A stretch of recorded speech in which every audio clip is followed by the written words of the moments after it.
Right now, it is up to the government to deliver on the commitment it's made and to find a way to encourage badly needed investment in dispatchable energy in Australia. The Minister for Energy and Emissions Reduction, Angus Taylor, gave a speech to industry players today, making this point. There's been plenty of investment in renewables, he says, not enough when it comes to dispatchable power. That's the gap in the market. He's laid out today what the government is doing, certainly not going to go back to the National Energy Guarantee, despite the helpful advice from Malcolm Turnbull. Instead, it's intervening in the market on a few fronts, with plans to underwrite new energy investments, ensure ageing coal plants aren't shut down prematurely, and, of course, threaten power companies with a big stick if they do the wrong thing. I spoke to Angus Taylor about all this a little earlier. Well, they're all at different stages of development. We're in advanced negotiations with a number of those. I've personally been to the sites. Big new projects don't happen overnight, David. We've seen that with Snowy 2.0, of course, which we've now approved and invested. We've got a track record of investing in these important projects, but we're going to make sure they're right. In the meantime, what is absolutely crucial is we retain our big base load generators in the marketplace. Premature closure of those or insufficient fuel sources for those. I'll come to that. Gas just to be clear on the that is the biggest threat we've got in the next couple of years. I'll come to that. But we recognise... The 12 projects, are they definitely going ahead? Well, some of them will, yes, 100%. Of course they will. Just as Snowy 2.0 we invested in, it took us time to work through the business case. Yeah, well, we've always said we will pick the ones where the business case is strong and the market needs it. That's the focus. There is no... You know, we're not handing out blank cheques here. What I'm getting to is, where's that at now? Are you able to give us a sense how many are going to go ahead and how many won't? Enough to ensure that the prices get to a sensible level in the marketplace. David, that's the only measure that counts, is a price outcome that is fair for Australian households and businesses. And we're completely outcome focused with this program, as we are with all other things. It is true that in some markets there's more need for supply than others. South Australia, for instance, there's been dire need for new supply. Victoria is creating a huge problem with the premature closure of Hazelwood and the policies that the Labor government in Victoria is pursuing. So some markets are in more need than others, but the answer is we will support enough supply to get the outcomes we need, and we'll take into account if players who aren't supported by this program bring new supply into the market. We just need that affordable, reliable supply, which needs to have a heavy dose of gas, coal and hydro, alongside the record levels of investment we're seeing in variable renewables at the moment. Let's turn to the other point you raised there. That's extending the life of the ageing coal-fired power plants that are facing closure over the coming years. Tell me what exactly you can do here beyond, I guess, asking nicely the power companies to keep these running. Well, let's be clear here, David. You can't have a plan for closure without a plan for replacement. It doesn't work. It's very simple. And that's what we saw with Northern in South Australia, and it's what we saw with Hazelwood in Victoria. So that's the starting point. It's very, very important, and we've sent that message clearly to the industry. We've implemented a notice period so that if they're intending to close, they need to give at least 3 years' notice. In fact, most of them are thinking about much longer timeframes than that. And of course, in the case of Liddell, which is the one that's closest, the biggest threat right now, we have set up a task force with the New South Wales government to ensure we either have life extension or like-for-like replacement. There's no in between. Now, of course we have levers available. I mean, we've just talked about some of them: the retailer reliability obligation, the underwriting new generation program. These are crucial initiatives to ensure we do have enough supply in the marketplace. But the important point is you can't have a plan for closure without a plan for replacement. Look, Kerry Schott, the head of the Energy Security Board, the government's main advisor in this field, has today been pretty critical of this idea. She says, quote, "The ongoing and costly efforts to keep aged coal plants running for extended periods is ill-advised, discourages firms from giving adequate notice of closure and discourages new investment in firm and flexible plants." Is she wrong? Well, Kerry's just given a speech which I listened to at the conference, and she made very clear that we have to have enough dispatchable, reliable, affordable power in the system to keep the lights on and keep prices down. We're all in furious agreement on this. Obviously, in each case, you've got to deal with the situation as it is, and life extension. Yeah, but her point is, it's look, ill-advised to keep aged coal plants running for extended periods. Well, I tell you, David, what we can't afford is to have a closure plan without a replacement plan. That's what we can't afford, and I think everyone can agree on that. So that is the crucial issue we need to focus on, and I've laid that out very clearly in the speech I gave earlier today. So to be clear, you're not opposed to seeing these coal plants close, even if it is earlier than scheduled, as long as there is adequate replacement? Well, like-for-like replacement is going to deliver a better outcome in terms of affordability and reliability. I mean, look, we are relentlessly focused on the outcomes in these policies, David. This is not, an ideological debate. It's an outcome-driven, pragmatic focus that we will continue to have, and in every one of these issues, that's where we come from.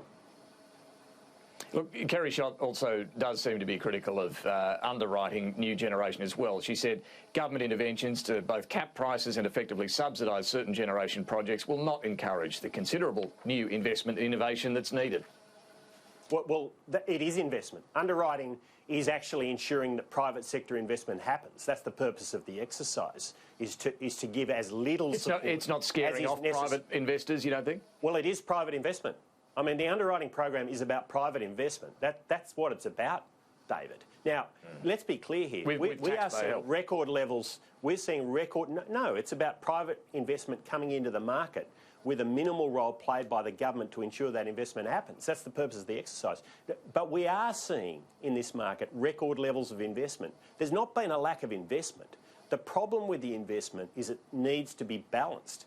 We need to have enough dispatchable power.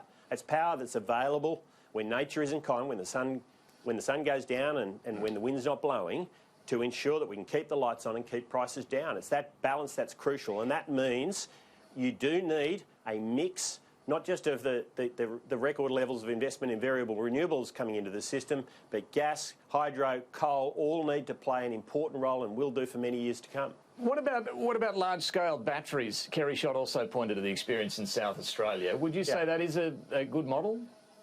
So it can play a role in the very short term in frequency control, and it's done a good job in some markets in doing that. What it can't do is provide that longer... In South Australia, good job there? Well, it's helped. There's no question that it's helped with frequency control in the short term, right? Because it can turn on very quickly. But you need to have that longer duration baseload generation or storage that can provide what you need to get through a night without the sun shining, for instance. I mean, that is necessary, and batteries can't do that. They simply can't at an affordable level. The cost would be uneconomic. So there is a role, as is so often the case, for that technology, but we shouldn't overstate that role. We need to have enough dispatchable, as I say, generation, affordable, reliable supply in the marketplace to ensure we can keep the lights on and keep prices down. There's the big stick legislation as well. I just want to ask you about this. There's some signs today Labor's opposition to this is softening now. They might come on board. Can I just clarify one aspect of this legislation? It's one that the sector is pretty concerned about, to give the Treasurer of the day the power to compel power companies to supply electricity at whatever terms and conditions he or she sees fit, and that could include price, quantity and so on, for up to 3 years. It does sound like a pretty extraordinary power. How would it be used? Well, let's be clear about this legislation. I mean, it's come from the ACCC's observation that there's conduct in the market that's unacceptable and unsustainable, and their recommendation that a whole series of reforms are required in order to deal with that. One of those was the lack of contracting in the marketplace. So if you're a new independent generator or a new independent retailer coming into the market, it's very difficult to establish yourself because you have to do contracts with others in that market to get yourself up and running. So if you're a little generator, you need to find customers, and you've got to do contracts with retailers. So that unwillingness to contract, particularly in South Australia, is a very serious issue and one that was raised by the ACCC as a major concern. So that's what we're dealing with in the legislation. Look, this industry needs to deal with these competitive issues, deliver competitive outcomes, which hasn't been happening. That's what Middle Australia wants. That's what corporate social responsibility is all about, David. And then we can move on. But to be clear, it's not going to see, for example, the Treasurer saying this is the price you should charge for electricity in this market, and that's the law of the land. Well, no. The observation that the ACCC made very clearly was that there isn't sufficient ability for a new entrant in some markets to develop contracts to get themselves up and running, and that's shutting off investment and shutting off competition. That was their observation, and that's the ill that we are dealing with in this legislation, alongside a number of other things. Look, we just need competitive market reforms. We need Labor to support us to get this through the Parliament as quickly as possible. I think the industry is recognising that it needs to deliver competitive market outcomes. It's time to focus on that aspect of corporate social responsibility, which is what the customers want, and I think we can then get on with life. That's the focus. Now, emissions, Labor's Joel Fitzgibbon today says he wants what he's calling a sensible settlement on climate change by Labor supporting at the higher end of the government's target, 2030 target. That's 28% emissions reduction, rather than, of course, the 45% Labor's taken to the last two elections. I'm sure you like the sound of that. Well, like, I welcome the fact that there's people in Labor who are making sensible suggestions about dropping their policies from the last election, because what we saw happen there was Labor went to the election with policies, the 45% emission reduction target, 50% renewable energy target, where they weren't able to or willing to detail the costs and impacts of those policies. We know from independent modelling they were going to trash jobs, trash incomes, trash the economy and crucial industries, and so it's good news that we're seeing sensible heads in the Labor Party recognising that it's time to drop that policy. But let's be clear, there's still a lot of chaos within Labor on this issue. Every day you hear another proposal. We would like to see Labor move to sensible bipartisan targets, and that's what we have, a clear pathway to reach our emission reduction obligations, strong targets, clear plan to get there down to the last tonne, fully costed $3.5 billion climate solutions package. I think this is a very sensible package which balances the economy, jobs and incomes with, of course, the need to meet our international emission reduction obligations.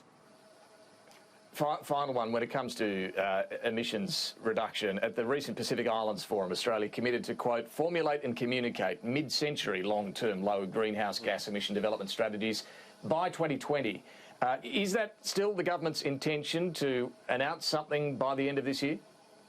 Well, look, our primary focus is on our 2030 obligations, and of course our 2020 obligations, which are still a year off. We know we're going to overachieve those, and at last count that was 367 million tonnes.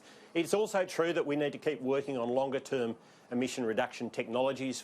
We're investing a great deal in hydrogen, for instance, $140 million, and this offers great potential in particularly hard sectors where it's very difficult to reduce emissions like steel and aluminium. There's real potential for these new technologies, and that has to be a focus, David, and it will continue to be. I mean, I'm very focused on the R&D and very significant investments that Australian universities, the CSIRO, ARENA are making in these investments, but on in longer-term technologies. On the debate around the 2050 that will continue to target, be our focus over the longer term. Okay, well, we're focused on the 2050 target. You won't, just to be clear, you won't do that before the end of this year? Well, we're focused on outcomes, David. We always have been, and we've over-delivered. Look, we're the envy of the world in terms of the outcomes we've achieved, both in the first Kyoto obligations, the 2020 obligations.